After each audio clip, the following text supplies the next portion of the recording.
I love that story. It's We are live. So, yeah, so just a little bit of runway there. So, man, after the show, I still have to go get stuff ready. I've got an event tomorrow morning. We have an event too. We've got a bunch of stuff going on. A Ghostbusters event? Yes. Well, it's going to be fun as well. Anyway. Yeah, we don't have Ghostbuster stuff. We just have a big day of helping his parents move some stuff, his sister's birthday lunch, and then we're going to a murder mystery Halloween party. Nice. That sounds cool. Never been to one. We got our characters the other day. I'm playing Benny. Yeah. Benny Swan, a human companion who wants to become a vampire. He is quiet, shy, but attracted to danger. Okay. I'm playing a vampire named Selena. She's a warrior from the 14th century. She's loyal, fierce, but diplomatic and wants peace. Sounds sexy. So did y'all, is a friend putting this on? Did y'all sign up? Okay, I was going to say, did y'all sign up with something? Because, that would be cool, but. No, a friend of ours. Do y'all have to wear naughty outfits? Not naughty, but it's... No, it's not that kind of party. Don't ruin it for me. I'm not actually going to see you. The broom lady back up. There you go. Hey, don't give that away yet. That's part of the show. So, but yeah, I've got that going on. And then Sunday, I don't have anything going on. And I am really looking forward to it. Although I am hoping to at least do 2 more streams this weekend. So I'm really enjoying it. I'm having a lot of fun doing the streams. So nice. Now that I kind of have the audio going, I think the last one I did, though, I really think the emulators, depending on the emulator, I really think it also is changing the audio, because that last one I listened to, the one I played, Bloodlines on the Genesis, I really feel like my volume should have been up a little bit, or at least the game volume should have been down just a bit. Look, I'm not going to tell you anything else about your audio. No, I want the input. Your sound is very low. I don't know why it doesn't register for you, but it's low. If you watch, this is how you can test it, Eugene. Watch somebody else's stream that you like, and then immediately watch yours with the same settings, and don't change the volume, and you'll see what I'm saying. And I've been doing that, dude. And I go from video to video, and it sounds okay when I go back and listen to the replay, man. I don't know what it is. Well, I'm not going to bring it up again. I've said what I had to say. Well, like I said, I think I need to lower the audio a little bit. I don't know what else I can do to bring up the audio on, because the bar is maxed out on OBS. It's completely maxed out. The only other thing I could do is raise it more here. Is that worse? Better? Does that sound any different? Hello. Any worse? Any better? That's way too loud. Okay. How's this? Testing. 1 2 3. Testing 1 2 3. I'm not blowing anything. Do it live. I'm not blowing anything out or anything, am I? It sounds okay. Okay, so I don't know what else I can do. I don't know what's going on. So I don't know. But I don't know, Eugene. I don't know. I'll have to play with it. But like I said, the last couple ones sounded fine. It's just this last one with the Genesis. I think the audio for the Genesis was a little bit loud. So, but anyway, carpenter blames his tools. Very true. Very true. And I'm trying not to be that. So, so I was messaging Sai, and I was like, yeah, the dragons got me. I told you on the last episode of, I've already started looking. And unfortunately, it's going to be a CPU, a motherboard. Luckily I can reuse the hard drive and the RAM, but I was looking it up. It's you need at least a 650 watt power supply, and I'm just all right, well, I guess I'm getting a new power supply too. So yeah, buddy, you're in it now, and you'll never ever catch it. I know but in all honesty though, I don't plan on getting a Switch 2 anytime soon. I don't have a plan. I'm going to go ahead and it has crossed my mind. If I wanted to sell my Xbox Series S right now, I could get good money for it that I could entirely put towards this computer and help jumpstart it. But every console I've ever sold, almost every console I've ever sold, I've regretted it. Because I will eventually go back and go, man, like I wish I still had my Dreamcast. I wish I still had my Genesis. Yeah, like there are certain consoles, and I'm just like, no, don't do it. I know that's easy money sitting in the living room. It's not being used. That Xbox isn't being used, but at some point, I'm gonna go, let's go play some games on that thing. But the other problem is, though, and I guess I need to ask you about this, Cyrus. We can talk about this after the show. But now, the difference is, if I go buy a Genesis or a Dreamcast or a PlayStation 2, there are ways to either go buy the media to put into it and play or get around it a different way. It's an Xbox Series S. There's no disk drive on the thing. Yeah.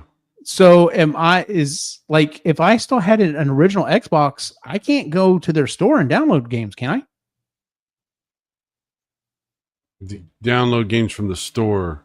Like to the original Xbox, or at least to the Xbox 360. Like I couldn't go buy an Xbox 360 right now and download games to it, could I?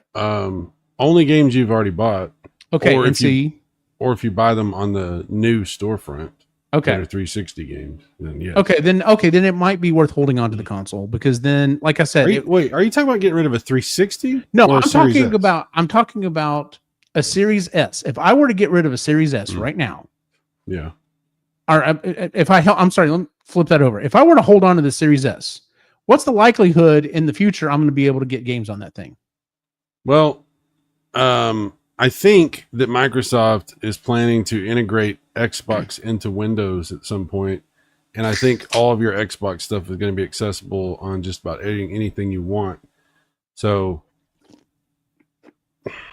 this is a weird situation. Yeah, that's exact. Like I said, I could totally sell that because they've raised the prices on all the consoles. If I wanted to sell this thing, I could sell it for a decent price right now. I don't know who you're going to sell it to, though. That's the only thing, because nobody's buying them right now because for everybody knows, for one, the prices have all gone crazy. Mm-hmm. And also people don't have any confidence that there's any future for Xbox right now. It's basically like, except for Lou. Lou's the only one that believes that everything's fine.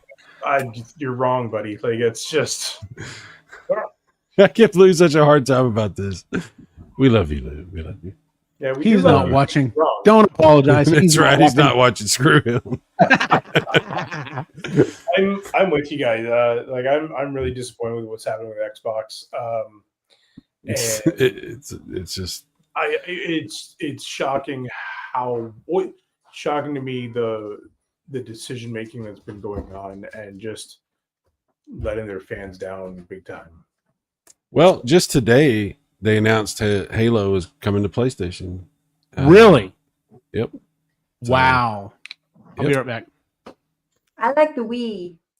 Oh, the Wii's cool. I like the Wii too. The Wii's fun. That's a fun console. I like to play bowling on the Wii. My expertise in gaming consoles starts and ends with the original Nintendo NES. Yeah. I can play Dr. Mario, Super Mario Brothers, Duck Hunt, but only if I stick the gun right at the television. Then I can play. And there's nothing wrong with any of that. Sega. I could do Sega. I could do the Echo the Dolphin and that was Hedgehog. And that was Echo the Dolphin was such a hard game. That is a hard game. I have found this guy on YouTube that plays games like hold on. We've got time. What the hell? Let me see. You can do anything you want, Eugene. You don't. I know. Matter. It's just weird. Well, it is what it is. While you're looking shit up, Eugene, Cyrus, I'm just curious. Is there a market for an original Xbox that's working? Are you trying to sell one or buy one? I may have one in my possession. Where? Yeah, they're those are actually harder to get. So down there. Oh, is that what that is? Yeah, people are looking for those. Those are actually pretty in demand. And there's like a bunch of games with it too. So the guys, I'm sorry, go on. I just had a question. Like, this is the Canadian version of the Xbox. Yes. Or does it matter? North America is the It's same. it's North American. But we wouldn't be able to ship it to America because of Right. the new tariff Yeah, rules. that's the only thing is I can't get it down to. I understand. My original plan was to send it to you, Sai. That would be very expensive for you to do that. It would be because it's under $800. So I wouldn't. Yeah, it's under $800. And tariff on that would be. Well, I have a lot of Canadian friends. Maybe somebody would be interested in buying it, but I don't know. Oh, I want it to have a home that's going to enjoy it. And like I said, my original intent was to get it down to you, and we can talk about this after the show. But okay, we'll talk about it later. Yeah, just hold on to it. Don't do anything with it. We'll figure it out. Okay. There'll be a plan. Okay. All right, real quick. And I just looked at I didn't even look what this guy's channel's name is. His channel is Grand Pooh Bear. Like POO? POOBEAR.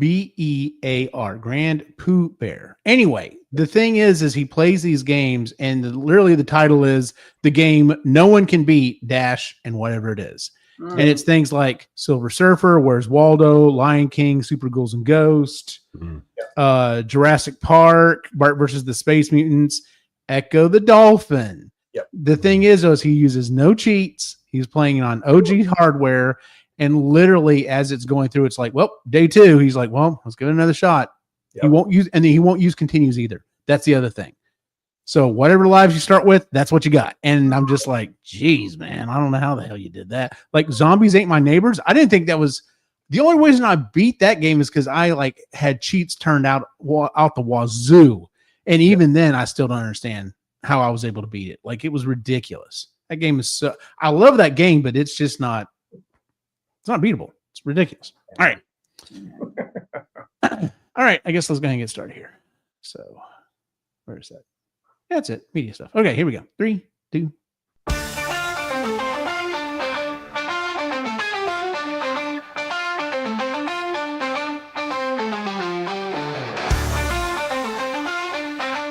This is the Epically Geeky Show, a place for all things geeky.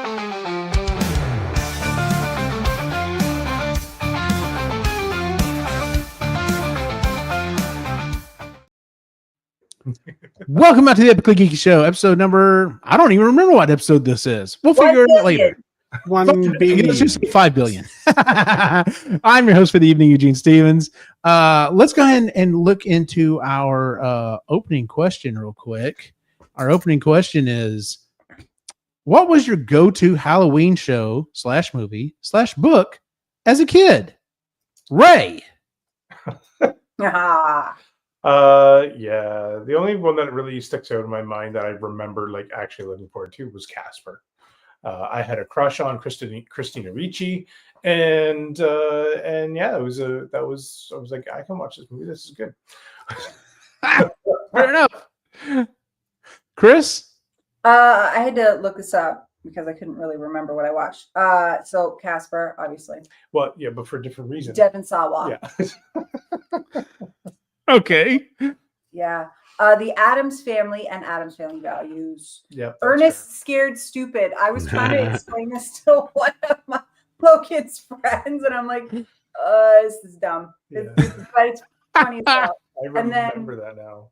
Any of the TGI Friday shows, like Boy Meets World, Family Values, any of their Halloween shows, I like watching. And the Simpsons Halloween stuff. I will say, TBS, whenever they had the movies or Dinner in a Movie. I would always watch those as well because they'd always have fun. Like they'd theme it out. They'd always theme it out, and it was always fantastic. So I'd always watch whatever they were watching. Fair enough. Cyrus, did you have a go-to book, movie, something growing up for Halloween? I always loved the Freddy movies. I enjoyed Freddy Krueger very much. It's very fun. But the one movie I would always try to watch in some form or fashion since I discovered it, because it creeped me out so bad. I mean, to this day, it's creepy. Is Halloween 3, with where they wear the masks and it changes the kids into bugs and stuff. And I don't think I've seen that one. Halloween 3. Yeah, Gather I don't know if I've around, seen that one. kids. Time to watch the Magic Pumpkin. Dun, dun, dun, dun, dun, dun, dun, dun, dun, dun. You don't remember Halloween 3? No, I don't. I don't think I've seen Halloween 3. Wow. I'm pretty sure I don't. Yeah. It's the Halloween that doesn't have anything to do with any of the other Halloweens. It's Oh, that may be why. yeah, it's the one that doesn't have nothing to do with Mike Myers at all.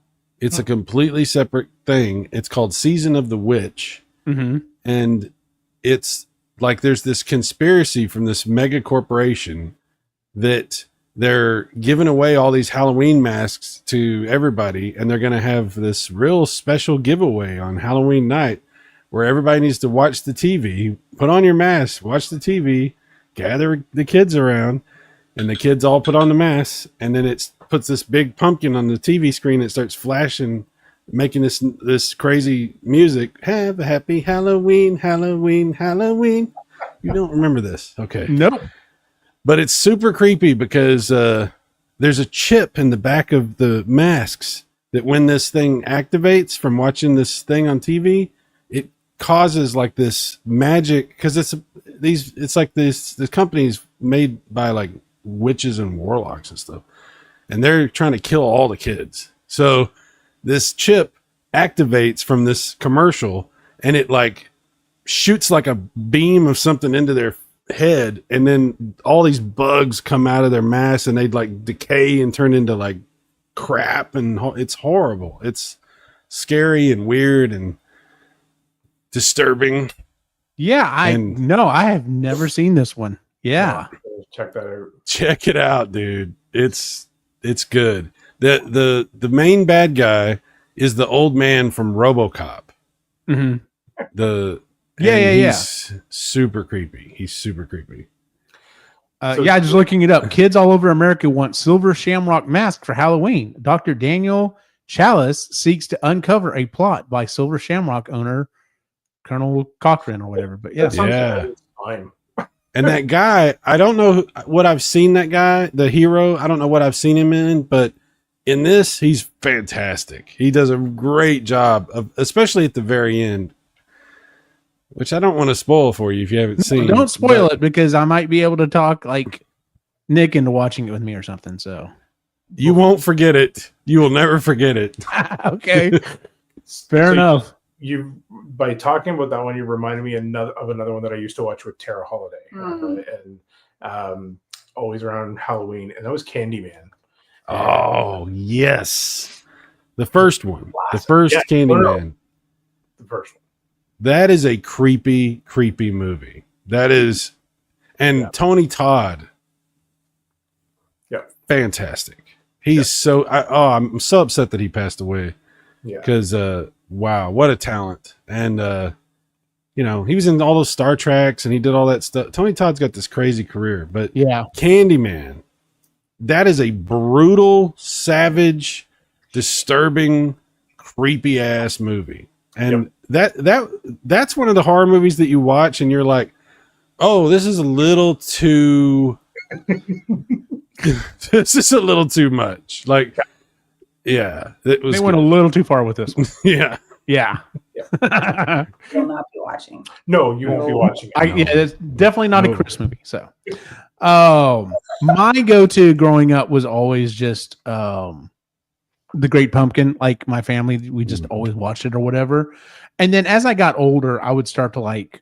There were certain movies always trying to hit, and I kind of would rotate them out every year. Things like Ghostbusters, the original Night of the Living Dead, Shaun of the Dead. I had several that I kind of went through, but then when the boys were really little, we started watching. It's an animated version of a children's book to lead into our main topic, called Room on the Broom. And hold on one second. I'm going to look this up real quick because the voice cast on this is insane, especially for what it is. It was on PBS. It was a PBS special. I've never heard of it. Although the title sounds intriguing. It's newer. So let me just read off some of the names that are on this thing. Simon Pegg is the narrator. Gillian Anderson is the witch. Timothy Spall, Martin Clunes, Sally Hawkins, David Williams. Like it's got a lot of really big names on it. It's just like, this was on PBS. Did y'all get paid, or were y'all just like, nope? I have a feeling my kid loves this book. I'm going to be on this. Mm-hmm. Doesn't matter if I'm getting a check or not. I'm going to do this. Because especially when you look at the voice cast, you're just like, because like Gillian Anderson has maybe 10 words of voice acting the entire time. Like that's it. But she was like, no, I'll be on this thing. So it's crazy. Anyway, probably a tax write-off. Yeah, or maybe it's that. We can be honest. That might be that too. All right. So tonight's episode, we are going back to an old topic. We haven't done this since before COVID. Yeah, the second one was a while back. But what we did was everyone took one or two children's stories or children's books, and we added monsters to it. And so that's what we're doing tonight. We're going to go through and we're going to read some of our monsterized versions of children's books. So with that being said, would anyone like to go first? I'll go first. All right. Chris, well, go ahead and just start explaining and I'll put up the book. Okay. The generated book cover for it. So that rated. So one of my favorite books of all time from one of my favorite authors of all time is The Paper Bag Princess by Robert Munsch. It came out in 1980. And there she is. So I love this book so much. So my idea was that Princess Elizabeth, there she is set to wed Prince Ronald. When Ronald is kidnapped by a dragon, she is on a mission to save him. But while on her journey to save him, she discovers that she is actually Queen of the Dragons. And upon realizing that, she fully embraces her new role, and she and the dragon then terrorize the kingdom and incinerate all the villages, pillaging the castle. And in the end, she just shoves Prince Ronald off a cliff because she can. And her dragon live the remainder of their days in the mountains, surrounded by their spoils of their raids, living happily ever after. I like this version. It's I like this better version than what the Khaleesi got when she got stabbed by Jon Snow, but and her dragon took her away. But yeah, like it's a little amped up version because in the end, she does call the Princess Elizabeth does call Ronald a bum. Mm-hmm. He's mad that she's wearing a paper bag and thinks she's disgusting. So this just takes it a step further, where she's like, "Fuck you," pushes him up. Fair enough. Yeah, I like it. Ray, would you like to go next? Sure. I'm going to start with a classic, as in going way back to 1940 when it was originally written, and then Disney made a movie, Swiss Family Robinson. But I wanted to make it so that they were fighting zombies. So this is Swiss Family Robinson and the Island of the Undead, and follow along the shipwreck, and then they have to get into land, and then realize there's zombies everywhere. So that's really why they built the treehouse, because zombies can't climb for some reason in this universe, and then come up with creative ways. So I thought all of the inventions that they came up with for like moving water around and stuff like that, they're definitely creating that kind of stuff to kill the zombies as well. Oh heck yes, yeah. Yeah, and like that. So that's kind of where my mind went with this one, and it was just some fun. It was kind of like Minecraft. Yeah. Oh my God, you're right. It is. It's a little bit like Minecraft. that would be there. You Minecraft. go. So yeah, the zombie here on the left is pretty happy. He's pretty happy with what's going on. The seagulls look a little fucked up, or ducks, or whatever the hell it was. I was going with ducks, but yeah. I mean, they could be seagulls. Nobody's saying they can't. Sure. Yeah. You can be what you want to be. Crossbreed, yeah. What I will say is like because I thought about this when I was a kid. I remember watching the movie a lot. I don't know why, but the little kid, I always was like, can that little fucker die by that? Like maybe the tiger can get him this time, or like just hated that kid. Was so annoying. But yeah, no, it was. It held a spot of nostalgia for me, and I was like, you know what, zombies. That's what it needs. Nice. So let me ask you this. Yeah. I'm putting together something in my head that I for some reason have never put together in my head. Lost in Space is the space version of this, right? Yeah, basically. Okay. I don't know why I hadn't thought about that. They're like Robinsons, yeah. Yeah. Except there's no robot in the original. Exactly. They don't have a robot in this one. Yep. Yeah. Nice. Yeah. Good pull. That I wouldn't. I didn't put that together either, but that's exactly what that is. I know I've heard someone compare it one time, and I'm just like, oh yeah, because I think they went on. They're just like, it's basically, it's almost like how the Jetsons are a version of the Flintstones. And it's just like it's like okay, yeah. Totally, yeah, I totally get that. So what if you combined all three, like Lost in Space, Swiss Family Robinson, and the Undead? Maybe that's overkill. It might be a bridge too far. Sorry. You'd have to take away the technology somehow. I don't know, because maybe I don't know. Oh, unless you amp up the zombies somehow, like the zombies now are like super fast or something now. I was gonna say it's the Borg. Oh. You know what? You're right. I just want to have the scene where Dr. Smith is getting eaten by the zombies, going, "Oh, the pain of it all." Danger, Will Robinson. He shoots the zombies, Yeah, that'd be awesome, actually. I still need to go back and rewatch. It's been forever since I watched the first season. I still need to go back and rewatch the Netflix Lost in Space. I remember watching the first season, and I thought it was fantastic. Yeah. So I never watched that one.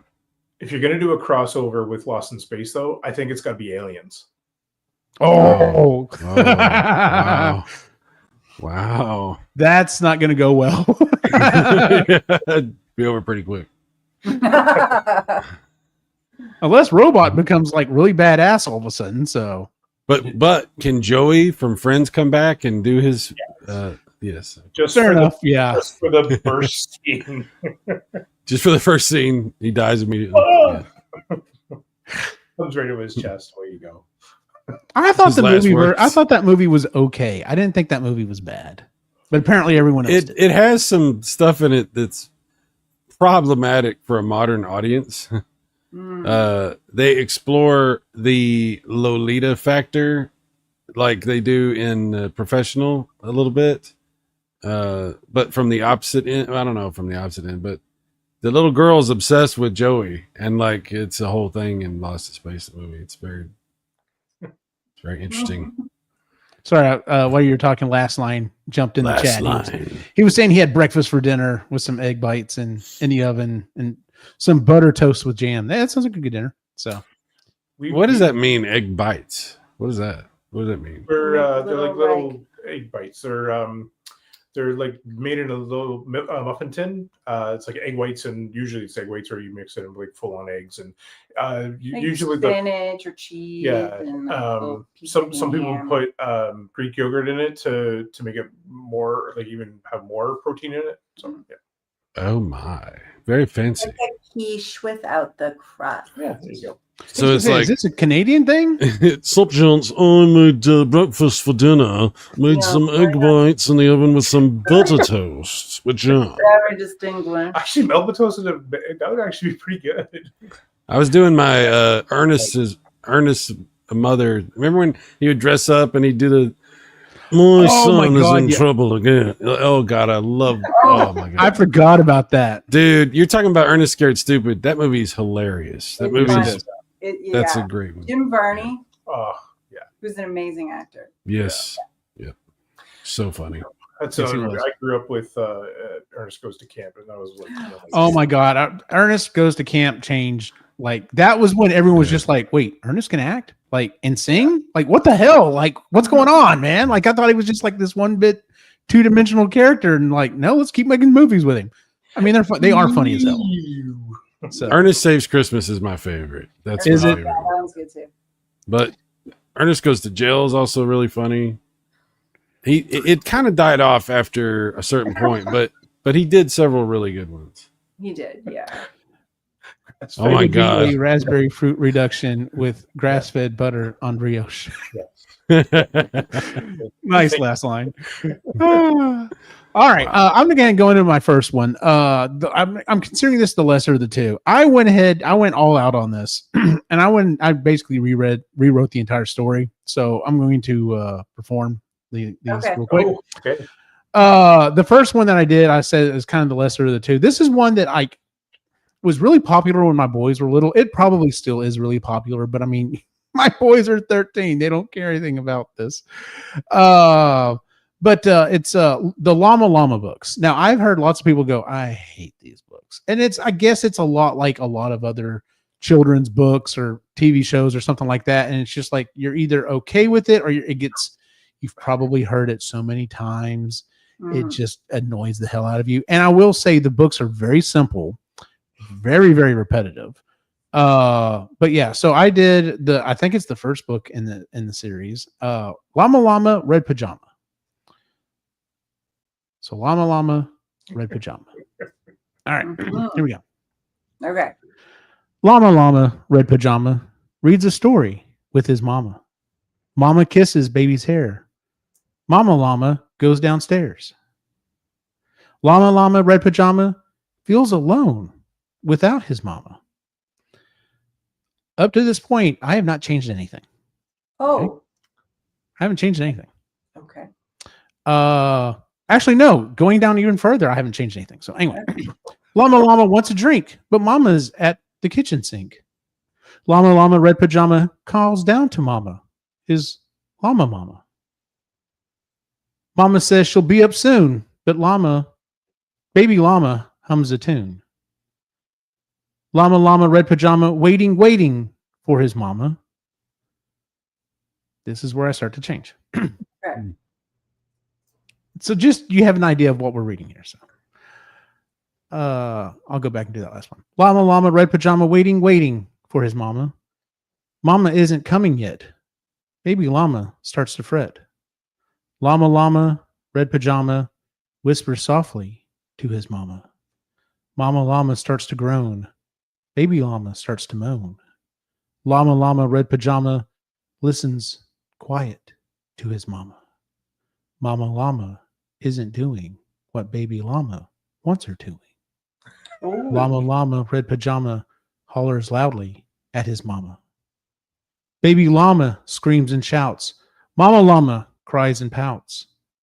Llama, Red Pajamas growing darker, screams from mama. Eyes wide open, covers drawn. Now, Mama Llama's gone. Llama, Red Pajama, weeping, wailing for his mama. Will a new mama ever come? Mama Llama, run. Baby Llama, what a tizzy. I'm your new mama. I won't get busy. Please stop all this llama drama and be patient for new mama. Llama, don't you know new Mama Llama loves you so? Mama Llama's always near, even if she's not right here. Llama, Red Pajama gets 2 kisses from his mama. Snuggles pillow, soft and deep. Baby Llama goes to sleep. That's fucked You up. all right there, Chris? That's creepy. Well, it's kind of what I was going for. Yeah, so in the original story, he's crying for mama, and she comes upstairs and she's like, look, be a big boy. Mhm. Sometimes mama gets busy. I'm still here. I still love you. It'll be fine. And that's how it wraps up. But I'm just like, how can I change this? What if he got rid of mama somehow? So yeah, that was my first one. I almost thought you were gonna go down the road of like Twilight Zone where he like controls her. I also went down that route. I thought about that route and I was like, no, I'm gonna have her disappeared. So Mhm. but yeah, That's that did cross my mind as well. So Yeah. It's starting to sound a little bit like Village of the Damned. Yeah. The little children control the moms. It was like almost hypnotic the way you were reading it. I was like, what's happening? Well, I'm sure that's the point of reading it to the kid is you're just reading these rhymes over and over again, and they're hopefully doing this maneuver. Yeah, but that was creepy as hell. Like I'm imagining I imagine like you're reading to your little kid and you're reading exactly like that. And you're just like looking at your little kid like, And they're just like, what the hell? Yeah, you're not. You are reading that unblinkingly. Just staring forward. And the kid's just like, I don't like this. We're going to finish the book. You're like, but I don't want to. We're going to finish the book. Either you're sleeping or you finish the book. Yes. Wait till you see how it ends. And they're like, technically, it worked out well for Llama. I mean, like it ended poorly for Mama, though. New Mama. Yeah. He should have switched into blue pajamas, and then there was. Well, I want to try to stick pretty close to the structure. So, but yeah. No, I just at the end he switches into blue pajamas. Yeah, oh, so for the next month, okay, yeah.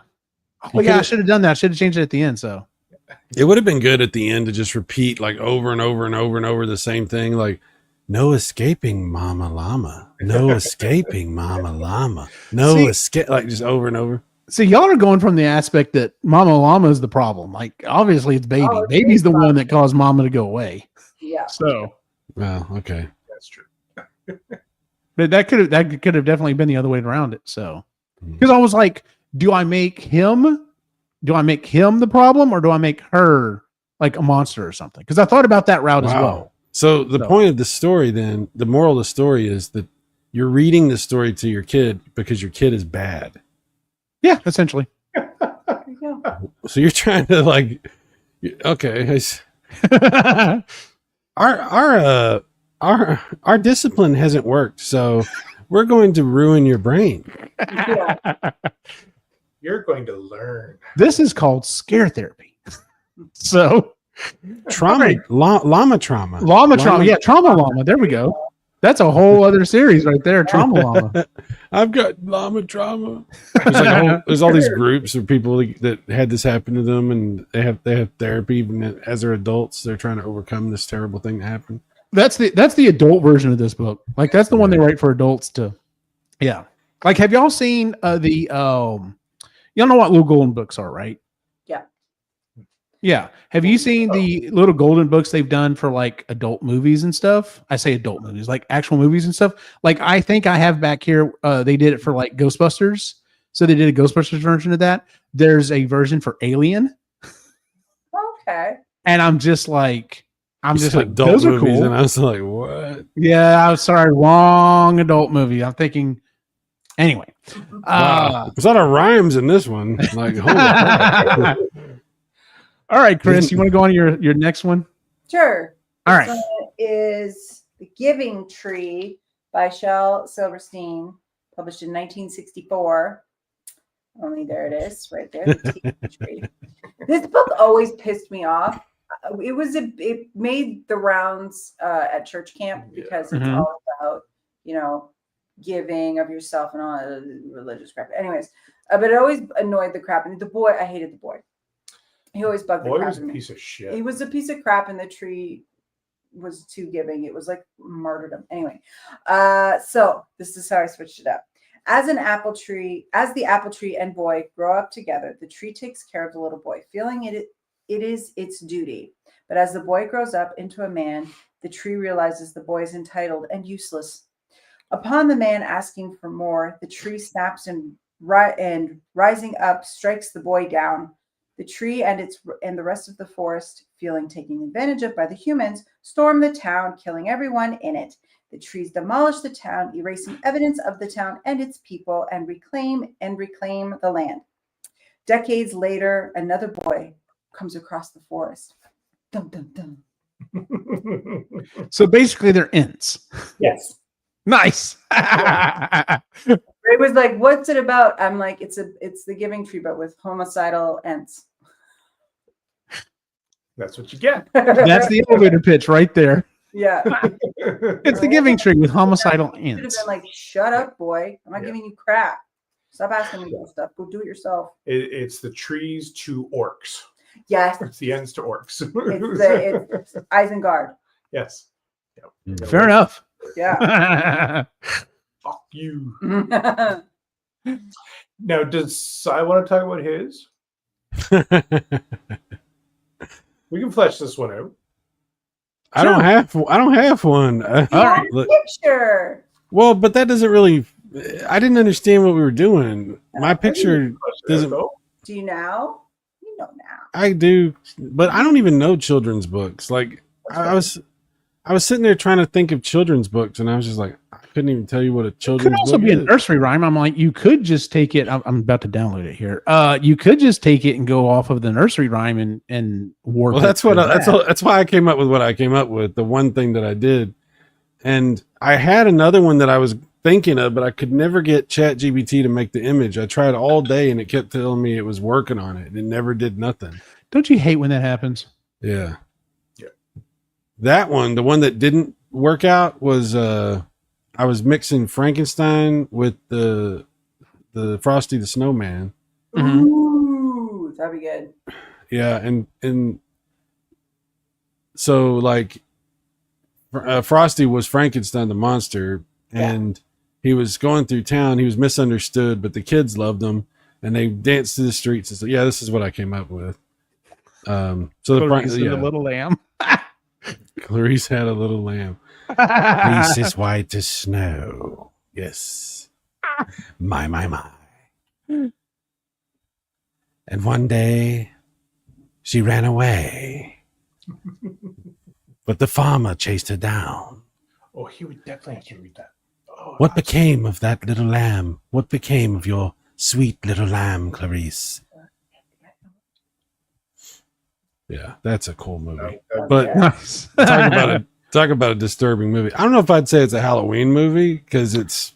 Yeah, it's see that's the problem when you start looking at Halloween. Like if you look at when you say Halloween, what's a Halloween movie? Well, is it just like that? It's Halloween themed, like it's got witches and stuff like that. It's got magic in it. Does it have to have ghosts in it, or does it have to be scary? Because I know some people are just like, well, anything that's a scary movie could be a Halloween movie. I'm like, no, not necessarily. Because like you just brought up, like I wouldn't consider that a Halloween movie. The girl with the dragon tattoo. That's not a Halloween movie, guys.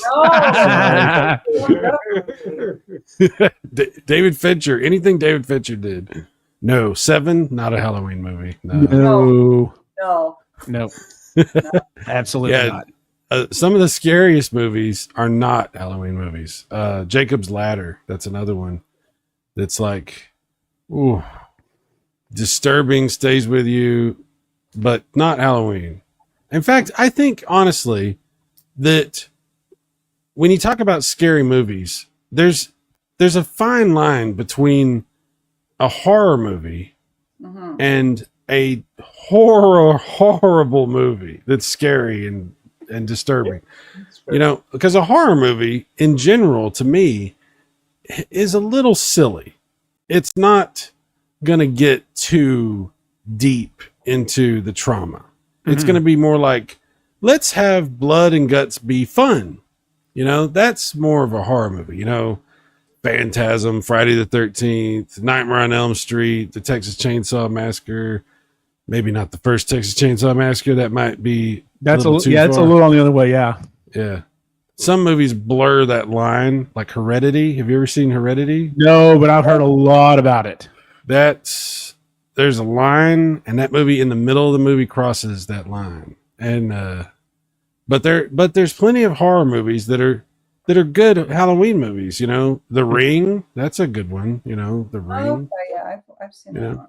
The Blair Witch Project, you know? Blair Witch Project, yeah, that's definitely. I have only ever seen the Blair Witch Project once, and Really? and here's the problem. Like a friend of mine brought it over. He got a bootleg version of it, and we're watching it. And the whole time I'm sitting there watching it, going, "This is a horrible bootleg.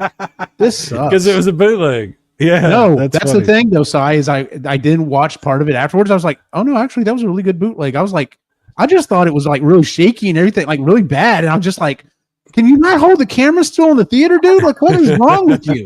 Yeah, No, That's it was funny, it was a good yeah. bootleg. It's just I didn't care for the movie. So no, I watched it in high school and with a friend, and she made me hold her hand back to the van mhm. because she freaked her out. I'm like, okay. What did she look like? Tell us what she looked like. Really, How did she? What was the kind of perfume was she 17. wearing? the movie that freaked me out the worst, at least when I started getting older, was Fire in the Sky. That movie, Oh, not a yeah. Halloween movie, Yeah. and not even like bloody or anything. Just Yeah. Psychologically psychologically yeah. mess with you. Yeah, I can't watch Yeah. any movie now because of that, where it starts off based on true events. If it's Yeah. based on true, Yeah. no, I'm not watching it. Did- Unless it's uplifting, I'm not watching it. It gave me Did y'all ever nightmares. see that Christopher Walken movie where he's remembering his family being abducted by aliens or something like that? no, I don't think I I can't don't think remember I've what ever the even name heard of of it. It's horrifyingly disturbing because No. nothing happens in real time. Like they start to remember little things and they have nightmares and they think something happened to them, but they can't figure out what. And then by the end of the movie, they have a full on flashback of being abducted by aliens and like probed and like experiments done on them and all kinds of stuff. Communion. I think that's probably what it is. Yeah, 1989, starring Christopher Walken. Yeah, that's disturbing. Yeah. So It's that one with the nun. Not a Halloween movie. Like, Yeah, I think Halloween is supposed to be fun. It's not supposed to be genuinely disturbing, you know? So, Like when you watch Halloween movies, you want them to be scary, okay, but more fun than like remember when they used to put out all these like horror movies on video, like the Puppet Master movies and all those werewolf movies and like all, you know. So It was Secret fun. Galaxy literally put out a video today talking about the lineage for Return of the Living Dead. And I did not know the backstory on how that went. So now I know. And it was funny because he was just like, I know watching this movie as an adult, you're going to look at it and be like, this is ridiculous. He goes, but that movie messed me up as a kid. So, but yeah, I've seen it. I saw it as an adult and I was just like, wow, I'm so glad they went the other route with, Day of the Dead, Dawn of the Dead, Day of the Dead. And yeah. So, but anyway, all right, Ray, what's your second one? So my second one is so another classic up here that we really loved was Mortimer. And he would sing and he had a good old time, but when you're in the quiet place, you don't want to be loud. Oh wow. Wow. And this little shit won't stop singing. So what I picture is you're gonna follow the family along as they try and run away because they're just trying to get away from the monster. And Mortimer just keeps on singing, so they're coming up with creative ways to shut him up every scene. But we also lose a family member every turn of the page. So He has 17 brothers and sisters. Oh, so this could actually be a fairly decent book. Okay. yeah, it would take a while, and so I think it would be a lot of fun. Wow. You know what? I gotta say, the parents are really the real monsters here because they're gonna let all these kids die before they do something about this. Instead of just chucking Mortimer to the monster. Yeah, just You're check him right. out. I mean, at a certain point, you got to be like, all right, well, we got to make a decision, you know? Everybody else Okay. is quiet. Did everyone here watch at least I want to say it was this up to the second season? Yeah, it had been at least the second season of Walking Dead. Nope. No? Okay. I know. Sai, do you know what I'm talking about? Where they put on all the zombie guts and they're like, this is the only way we can get through the zombie horde, and the little boy starts to freak out. And they're like, you have to. Was that the second or third season? No, that was maybe even the fourth season. Really? That was Anyway. pretty far in, yeah. Yeah, he starts to freak out, and yeah, got him and a couple other people killed. And Christy and I looked at each other like, sorry, dude. Like you could have kept it together. You kept it together up to this point, but oh well. Yeah, it really Kind of got what you got. You know, Rick was. Oh, Okay. Someone's talking. She's got things to say about She's it. got opinions too. He you has know? opinions about that. Yeah. Yeah, I don't know anything. Go on. Rick was interested in that kid's mom, and this was before the Michonne stuff. Mhm. And yeah, the kid freaks out, and she tries to save him, and Rick's like, "Well, so much for that." And they both get eaten, and Rick kind of just walks off because of what's he going to do about it. Mhm. Yeah, it was bad times. Felt bad for Rick on that one, Yeah. but it worked out for him. You know. Yeah, I don't know anything about the Mortimer books, so this is new to me. So good. So yeah, every page or every other page, he sings his song, and I can't remember. It's Oh, I can remember it. Okay, so Go for it. Mortimer is also one of my favorite books. Mhm. And he's Mortimer. They're trying to put him to bed, and Mortimer, be quiet, and he sings his songs. Clang, clang, rattle, bang, bang, gonna make my noise all day. Clang, clang, rattle, bang, bang, gonna make my noise all day. Yeah. And they're like, Mortimer, be quiet. And his 17 brothers and sisters rush up to his room and said, shh, Mortimer, be quiet. And he kept singing his song. And then eventually, it's at night, right? Yeah, they're everybody's trying to put him to supposed bed. go to sleep. Yeah. and then eventually he does pass out at the end, like he goes to Yes. sleep. But like, Oh, then this is the perfect. hates the shit out of his whole family. Yeah, This is the that's good. perfect marriage here for being in the quiet place. Then absolutely, yeah. That's almost a no-brainer, Dude, man. Good job. all I'm on saying, all I'm saying is, if I'm one of these 17 kids, that I'm just saying, like, a decision's getting made at some point. Somebody's going to put a pillow over this kid's head for a little too long. That's all I'm saying. Have y'all seen the? It's been making the rounds quite a bit. The meme where the mom is like outside of the car. She's like trying to convince the younger brother or whatever to get in the car, and the older sibling walks up, Yes. picks him up, just throws him in the car, shuts the door, and then like grabs their backpack and like slings it in there afterwards.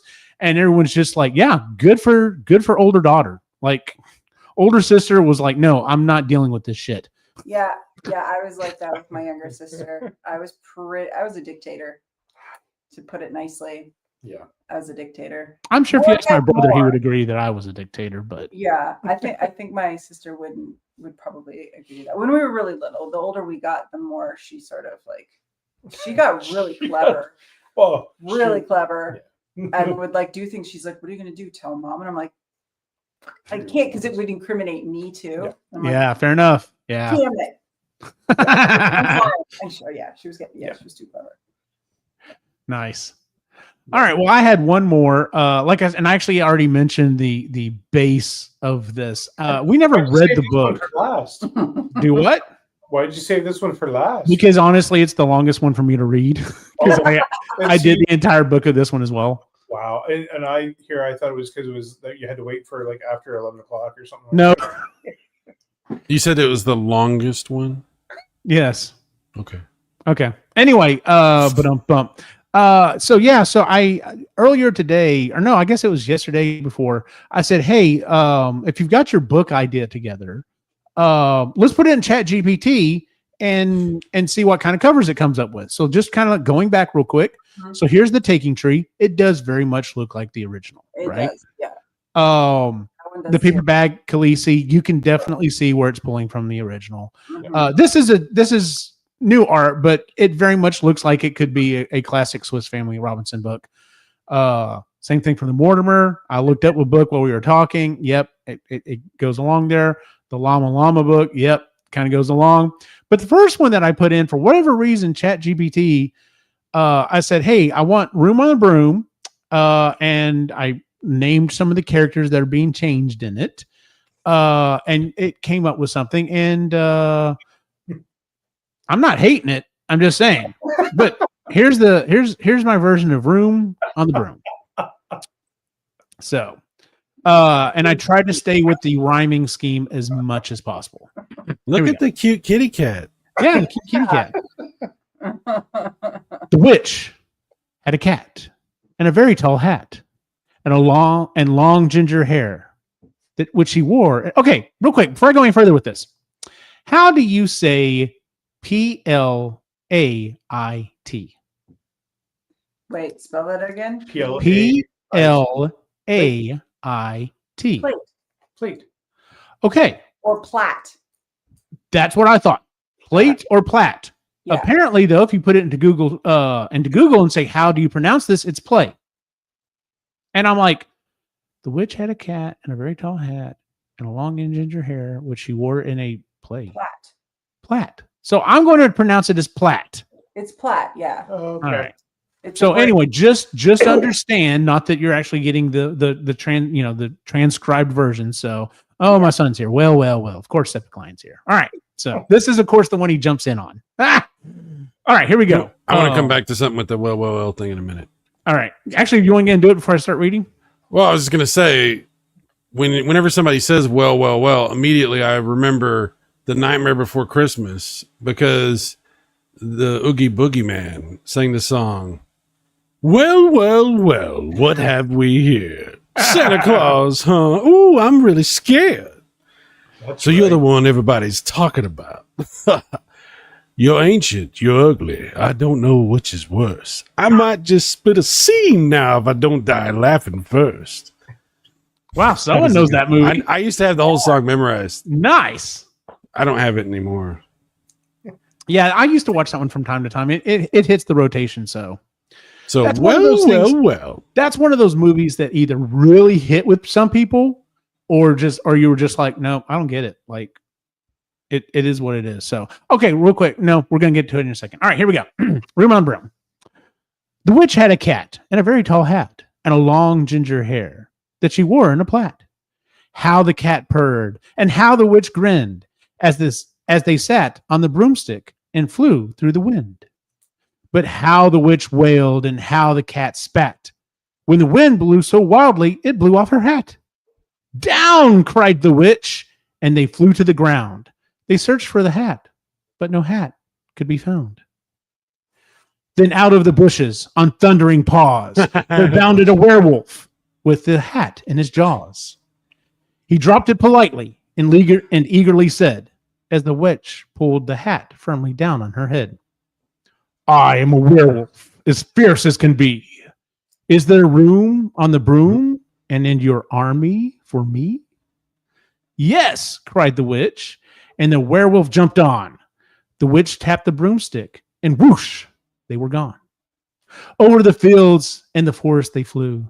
The werewolf wagged his tail, and the stormy wind blew. The witch laughed out loud and held on to her hat, but away blew the bow from her long ginger plait. Down, cried the witch, and they flew to the ground. They searched for the bow, but no bow could be found. Then out of the grave, with an ear-splitting shriek, there arose a banshee with the bow looking bleak. She dropped it politely and bent her head low, then said, as the witch tied the plait in with the bow, I am a banshee, as feared as can be. Is there room on the broom and in your army for me? Yes, cried the witch. So the banshee floated on. The witch tapped the broomstick, and whoosh, they were gone. Over the reeds and the rivers they flew. The banshee shrieked with glee, and the stormy wind blew.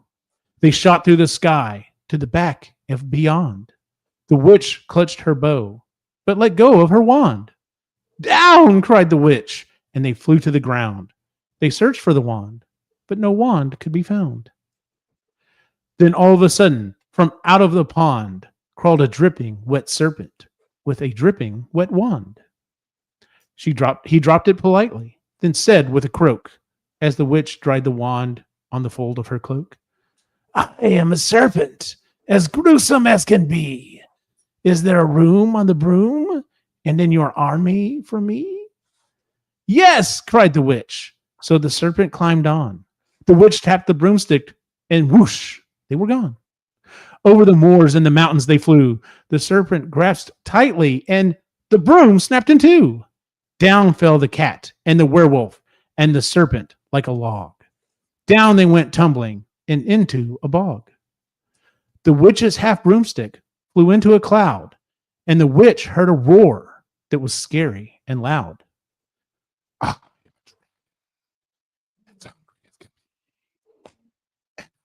to have witch with chips. What happened to your voice? We lost We lost like most of what you were saying. Oh no, really? It went too. Did I go too deep?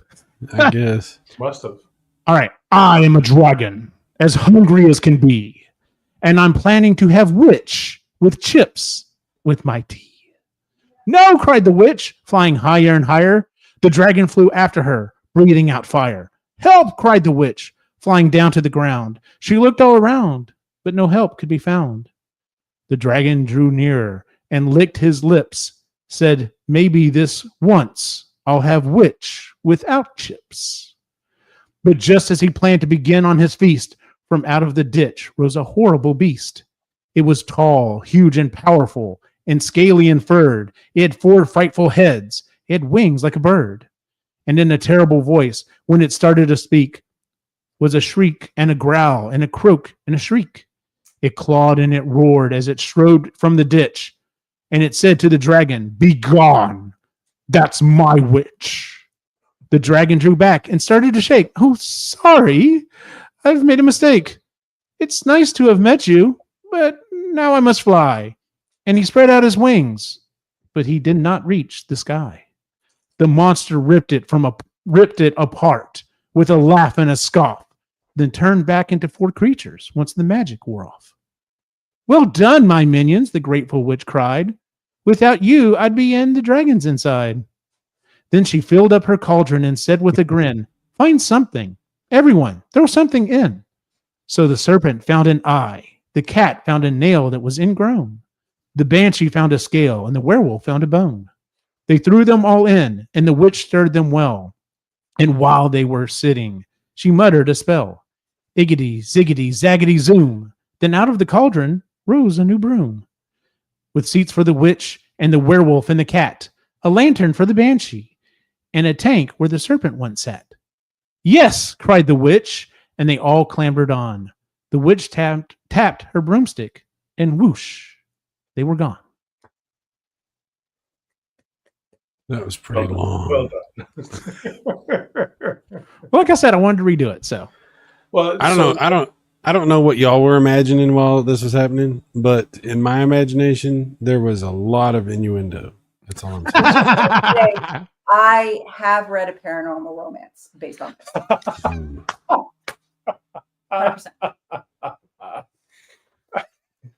oh my God, our paranormal romance is just the adult version of what we're doing this evening. Like, Yep. Fair enough. Yep. Yep. Fair enough. Yeah, when y'all do that show, let me know. Yeah. What would you call that one, Eugene? No. We're gonna have to do a different show for that stuff. So That's Epically Geeky After Dark. there you go. Yeah. Wow. Yeah. Yeah. Well, that is it for our main show. Oh, wait a minute. Hold on. What's up, Ray? I did send a Facebook message to you, Eugene. Okay. And Facebook. Yeah. And, So I says like I said about what's it called? Radio. Yes. So while you're checking that, Okay. I thought I'd take a little stab at what Cyrus was talking about, and we'll see if Cyrus is okay with what it came up with. All right. Let me see here real quick. I'm about to get it loaded. Nothing like a little bit of silence. We'll try and fill it. Mm-hmm. Is that it? Nope, that's not it. There it is. Okay, here we go. There you go. Bring her on. There we go. Oh, that's pretty good. Frostystein The Snowman. That's exactly what I wanted. I just could never get it to generate. That's perfect. Frostystein The Snowman. I like that he's going to shock the children. Mm-hmm. Yes. So I just remembered that Frosty Snowman has that sad moment when he's not going to make it, and the kids are like, "No, we're going to lose you, Frosty. Don't go. Don't leave us in this horrible world all alone." And Frosty's like, "One day, a snowman will rise from our ranks." Just anyway, I'm just imagining like the sad moment in this one, when he's been like the townspeople have turned on him, and he's about to perish from the hot pokers and everything they've done to him, and the kids are holding his hand as he's passing away, and he's like, I'll be back. You have to do Frostystein The Snowman would be voiced by Arnold Schwarzenegger. Absolutely. Fair enough. Oh, there you go. Okay, so can we at the very end, as he's finally going away, can we have him melting into a puddle, and of course the hand goes into the puddle? So yeah, absolutely, that would be great. Trust me. Like, there's so many moments you could work in using his one-liners from all his movies and stuff. Mm-hmm. Yep, yeah, absolutely. He one of the villagers tries to attack him, and like he throws like a icicle and it skewers the guy and sticks him to a telephone pole. Stick around. And then remember when I told you I would kill you last? He's like, you never said that to me. Oh yeah, and just drops him. There's things you could do. Say he was Mr. Freeze. Like, yes. Oh yeah. Oh, there's so many Mr. Freeze things you could. Oh, absolutely. Yeah. Yes. The Iceman cometh. Yeah. I did not enjoy that movie. No, it's not good. No, but it's funny. It's pretty funny. If you can get past it, it's pretty funny. Mm-hmm. Chris loves the Riddler. Yeah. I like that one too. I know it's not good either, but I like it too. Batman and Robin. Chris. Yeah. I was the Riddler. That was in Batman Forever. That was the one with Val Kilmer. Yes, Batman Forever and the Riddler.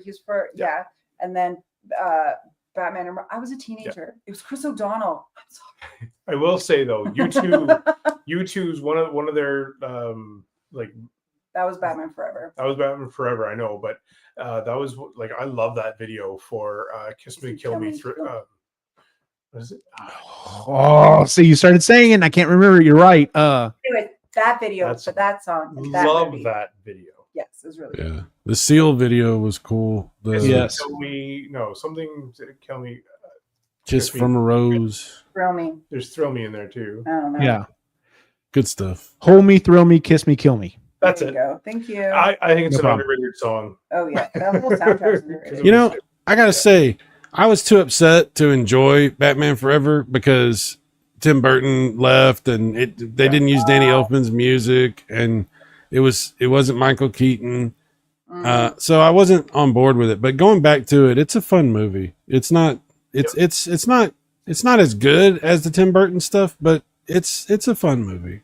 Now Batman and Robin, we don't talk about it. But yeah.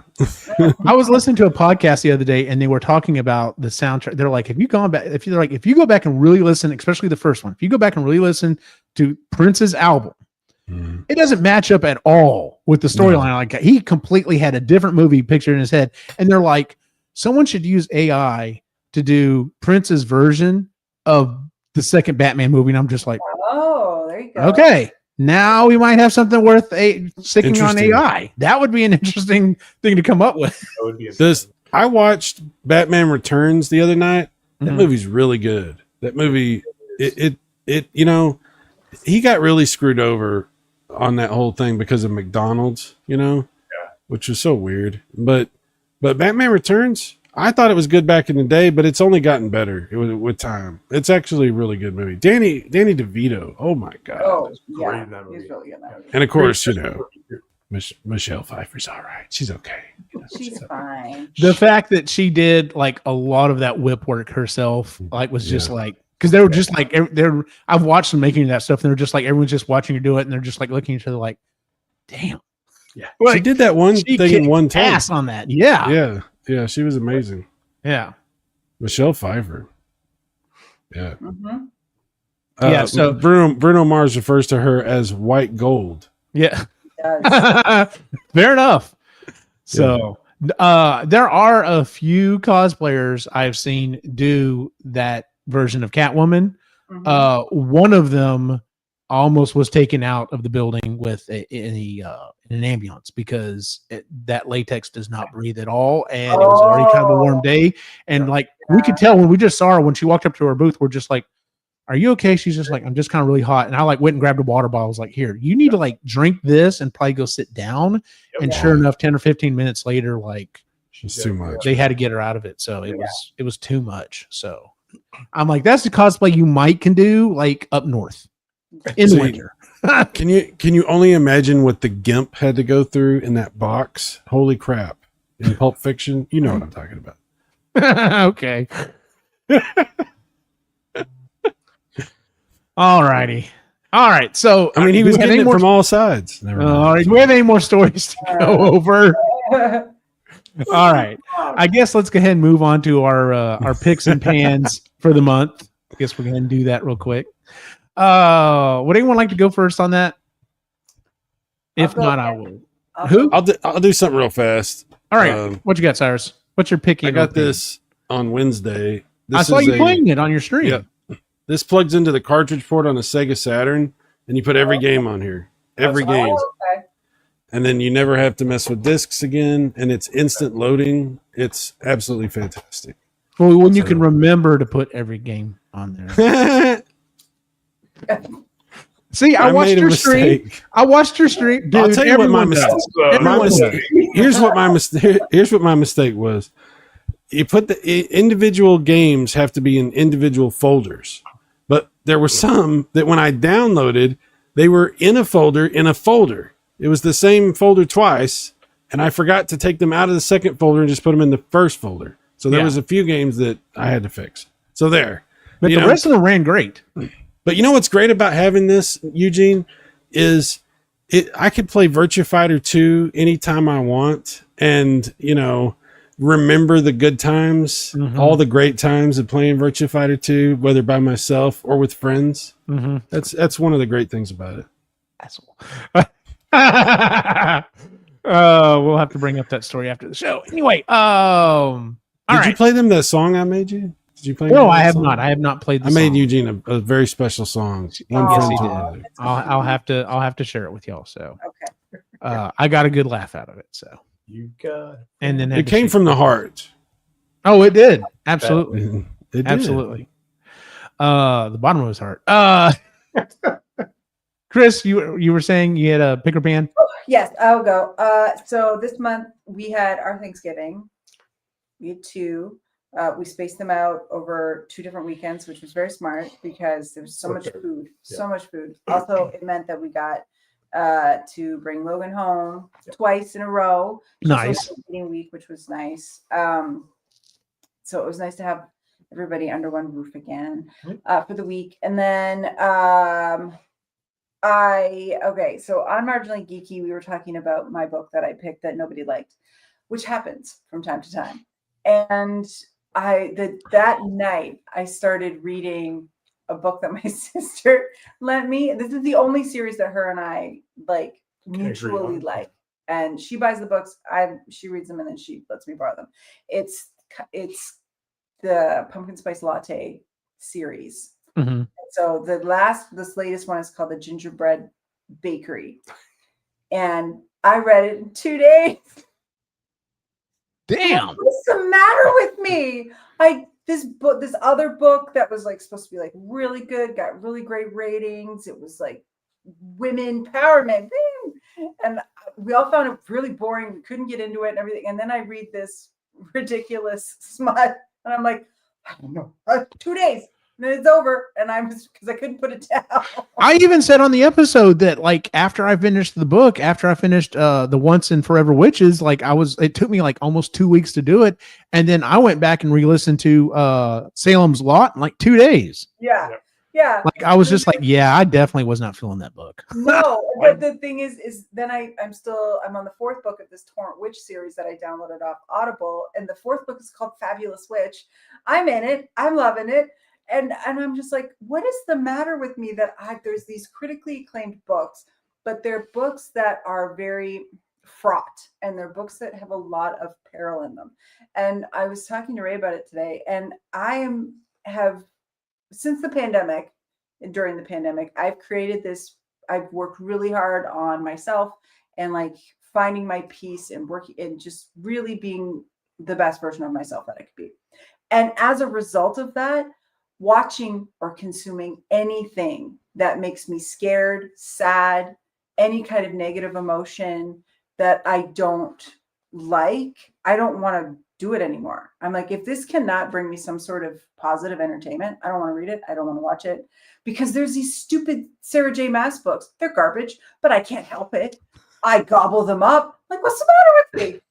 I don't know. I just can't. I like it. And then this other stuff that's like Babel it's a critically acclaimed one by R.F. Kwan. I DNF'd it after 165 pages because I'm like, I am bored. I'm bored. I just don't care. But I will read a gingerbread bakery smut book in 2 days and love it. I'm already I'm almost done. So since was it 2 days ago? Mm-hmm. I'm almost done Quarter Share from. You started listening to Quarter Share. See, like, yeah, and no, I totally get it. Like, yeah, I'm at the point in my life where like it. Well, I mean, I've kind of always been this way, but like, especially now, like, I understand there are some really good dramas out there that I don't care anything about. Like, I've tried watching Breaking Bad. I'm like, I get it. The writing is fantastic. The acting is fantastic. Everything about that show is top notch, and it does not hold anything for me because I'm like, and it's not like I have a lot of drama in real life, but I'm just like, I don't want drama as entertainment. I want comedy or action or sci-fi or fantasy. I don't want, that's not what I want to deal with. So no, I get it. I totally get it. Yeah. I also blew through the Downton Abbey series, all 6 seasons, and the motion picture in like 2 weeks. I was just like, it was so cozy. So I've realized that I am very much in my cozy phase. And the books that I've tried to read now, like Red Rising, I would have loved about 10 years ago. 10 years ago, I would have gobbled up that series and totally loved it. But now I'm just like, to me, I don't want to. Everybody's dying. I don't want to. No, this is not fun or nice for me.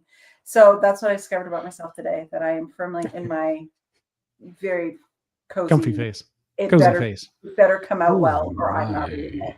And then my pan for this too, even though I love it, is Love is Blind season 9. They went to Denver. Apparently, all the single people in Denver are garbage people because it was a horrible, horrible, horrible season. Nobody got married. Which is probably a good thing. It was a good thing. No, like most of these shows, these people, it's a good thing they didn't get married. But these people were, what is that? Thunderstorms. Great. For Lou Cyrus, we know what's happening. Yes, we know what's happening.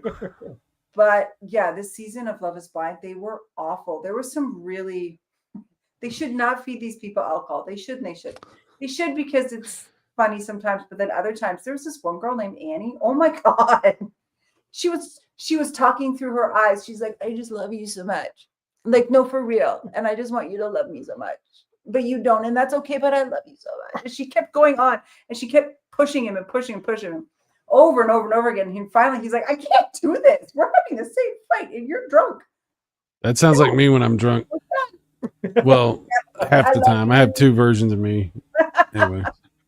But it was, and then one guy, I'm for sure, was just not, his fiance even said, she's like, you're one way off camera, and then you flip a switch when the cameras are on. You're 2 different people. And then another lady, she'd done very well for herself in business, sold a business. She's basically a millionaire. And she picked a guy who's just got a regular job, and he's got a kid. Well, the kid has type 1 diabetes, and her dad had type 1 diabetes. So she had convinced herself that this is the reason why they should be together, was because of this link. Like, she was convinced her dad had since passed from it. And like her dad was coming to her saying, this guy, because his kids got it. Wow. Well, they tried, and they wound up doing off camera. The child stayed over for a night, and you could see her being like, I made a mistake. I am not ready for this. Because they were up a lot during the night, because that's what happens with type 1 diabetes. Like, there's lots of alerts. You have to wind up feeding them in the middle of the night, like anything to get their blood sugar up or bring it down or whatever. But yeah, they broke up before the weddings. And the reunion's next week. I'm so excited. I'm so excited. She's like, it's a train wreck. I can't wait to watch. Oh, it's going to be bad, and people are going to yell and scream, and there's going to be accusations, and there's going to be Nick Lachey and his wife host this. Yeah. So there's Nick Lachey. I know, it's very random. Him and his wife are just sitting there, and they've been married for like 10, 15 years maybe. Mhm. And they're just trying. They're just trying when these reunions happen to just sort of get it back on track, and it's amazing because they suck at it. It's so good. Let them cook. Yes, which I hope happens to a couple. I hope there's a few girls that go off. I'm really looking forward to that. That's it. You reminded me. I was thinking about reality TV back in the day. Do y'all remember when they tried to do a reality TV show that was like a horror movie, but it was a reality TV show, and it was like there was a fake killer loose in this like No, I don't remember that one. Oh, Nope. This is old school, a long time ago. okay. But like it was like there was a fake killer on the loose, and the people were all over the town trying to investigate what was happening, and if they weren't careful, the fake killer would catch them and then they'd be eliminated. It was ridiculous. It was so ridiculous. It's like the mole a little bit. Kinda. Yeah. There's been so many reality shows. Well, Oh, yeah. okay, so my favorite reality show is Oh, Joe Joe Schmo Schmo. show. Yes, absolutely. Hands down, best one ever made. So Did you ever see that one, Cyrus? I've never seen that one. So it was a reality show where everyone was an actor except for one guy. And he thought he was on a reality show. And so literally, like when he'd go to bed, they'd have like production meetings and stuff like that. And at first it was fine. But then after a few days, like some of the actors are like, I can't do this anymore. This guy is too nice. You want me to be his best friend. And I feel like shit because he's such a nice guy. Yeah. And then Yeah. the finale was hilarious though, because Cyrus, I don't know if you want any spoilers here, but No, go ahead. It's fine. It came out like it came 20 a years long ago. time ago. That was a long time. So they wrote it so that the asshole won, and everybody voted for the asshole on the show. And he's like, "Why didn't you think?" Because it was between him and the last guy, of course, and then it comes out obviously that the whole thing was just to put on, and they gave him the money to be in. To be the star of the show, essentially, like it was. But then the second season, the dude figured it out about halfway through. So they brought him in on the production, and they brought a new guy in. Yeah, I remember that. I was going to say, didn't that happen on the second season? Yeah, like the guy figured out what it was, and they're just like, oh, crap. He basically just, our entire season's gone. They're just like, no, we can save this.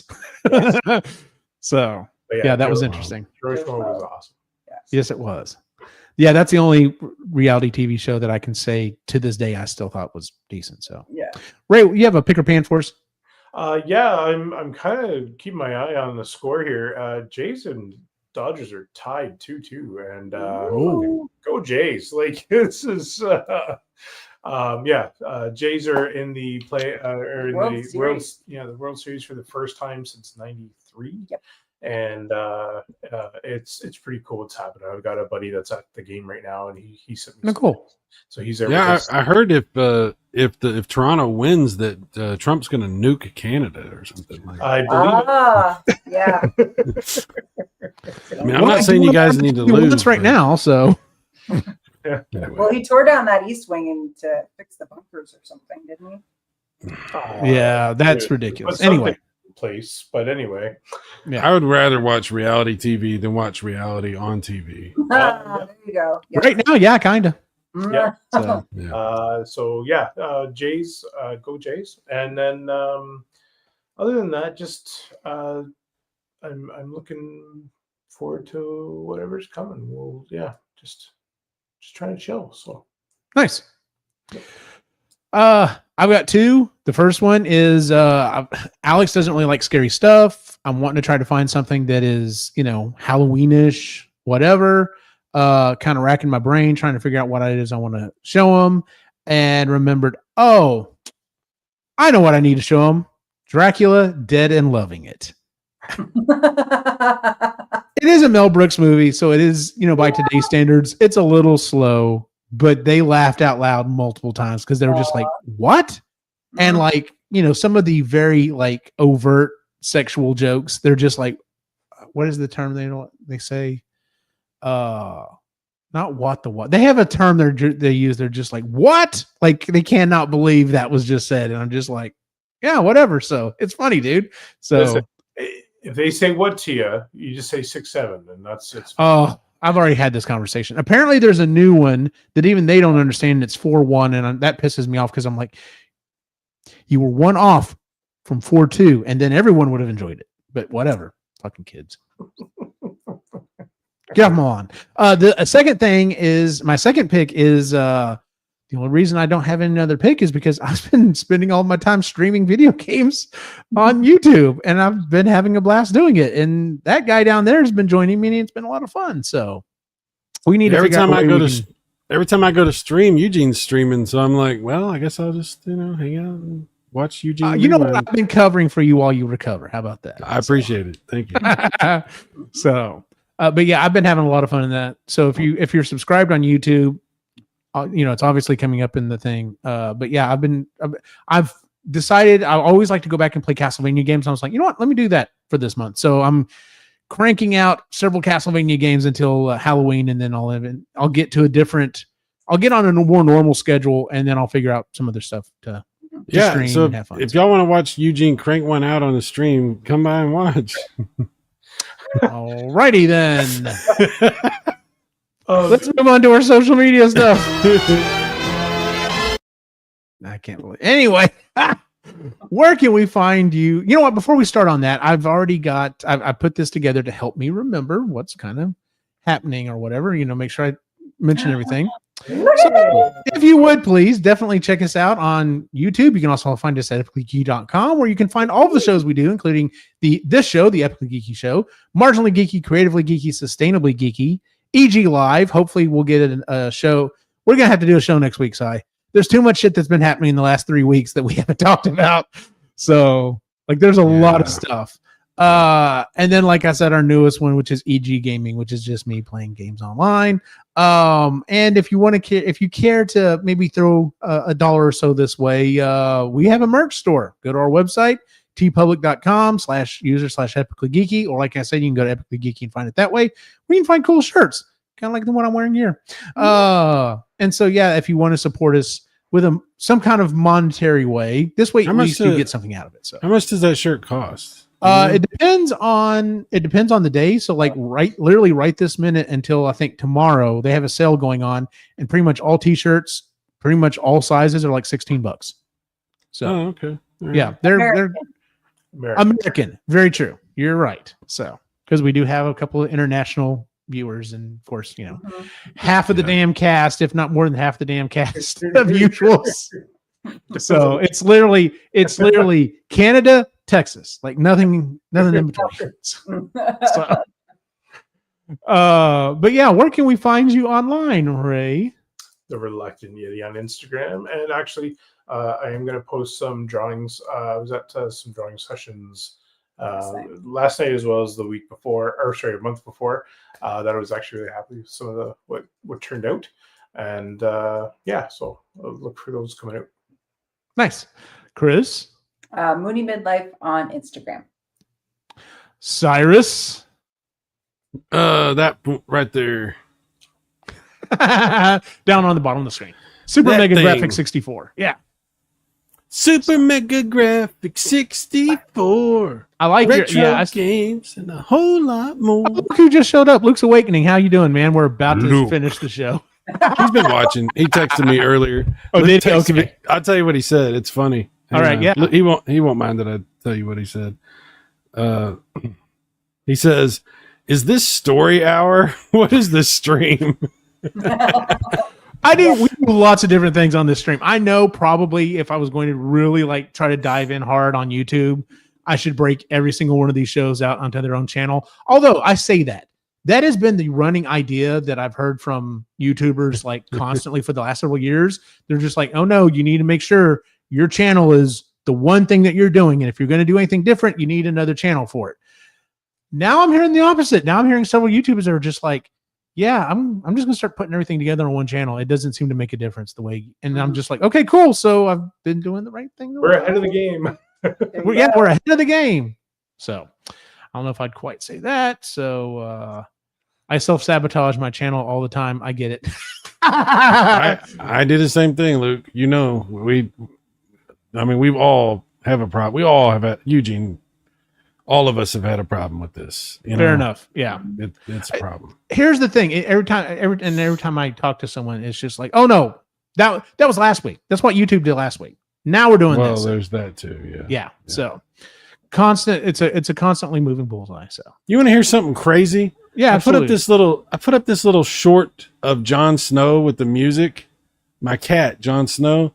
And I had this song that I made for him called Winter is Purring. And I put it up, and within 15 minutes, I had like 500 people had seen it. What? There you go. I couldn't believe that. I was like, what is this, Rumble? These numbers can't be right. But yeah, it was nuts. I was like, wow. Well, I mean, cats. Cats, Yeah, yes. cats. Yep, absolutely. I'm going to go ahead and share this idea because I already told Cyrus about this. I had the idea the other day. I was like, what? Do I have a hook for my game playing? And I thought, you know what would be a good hook is, that's what it was. Was it, I think it was Luke's Awakening. I think he was the one playing a game and mentioned on his stream, he's like, sorry, I'm not doing very well, guys. My cat's in here. He won't leave me alone. And I'm having problems. And I thought, you know what? Maybe that's my hook. Maybe I should play with the cat in here. But the problem is I know as soon as I try to lean into that, the cat won't be in here. No. Or I would have to leave the door open so you'd hear stuff coming in because as soon as I close the door, they'd immediately be at the door going, I went out. Yeah. So yeah, there's just no way I can get it to work the way I'm sure I want to do. So I know exactly how you do that. Okay, how's that? You put cat treats everywhere and then catnip everywhere. Fair enough. But some of mine might either get spaced out or like will just like flip off the walls. I guess it'd still be cat content. So only and just put catnip all through your office. There is no way to control these animals. They will do what they want. Yeah. I mean, that's the oldest adage in Hollywood and TV. You never work with kids and animals. So yeah. The only animal that I've ever had that would have been okay for that is Moogle, because he actually loved being on camera. And if he realized that I was engaging with him like that, he would just sit there and enjoy it. Of course, he's not with me anymore, but he was a good cat. He was a good cat. Yeah. There's the other problem with including your animals in your videos. When you go back and try to look at stuff, sometimes it's a little difficult because you see your animals that aren't there anymore. Oh yeah. Yeah. Oh yeah. When are we starting Epically Catty, by the way? I don't know. Whenever I find time. No, we got a lot of shows, Eugene. You got a lot of shows. I need to retire before I try to add any more shows. And you're doing like 5 shows a week on your gaming thing now. Okay, I don't know how. Just doing that through October, man. I promise I'm going to ratchet it down. So yeah, but I'm having a lot of fun. Like I said, I'm trying to get through as many Castlevanias as I can. Yeah, Luke's Awakening. People are nuts for cat videos. Yep, absolutely. Moogle is always with us. Yes, he is. Yeah. So thank you, Luke. So yeah, you can find us at epicallygeeky.com where you can find all the shows I listed before. Honestly though, if you're still listening to the audio version, please go over to YouTube and subscribe because like that's where all the growth is right now. We are actually gaining followers. We're getting a lot more views. Yeah. Can I say something about that? Yeah, absolutely. I think if you're not going to follow on YouTube, then we don't need you. No, don't say that. I was like, is he going to say something bad?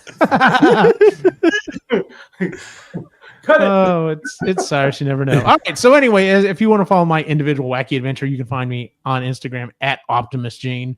I guess let's see. What was the last thing you said? This channel is becoming epically Vania. Yeah, no joke. So I will back off. I promise it'll happen. So anyway, for everyone on the site, have a good night.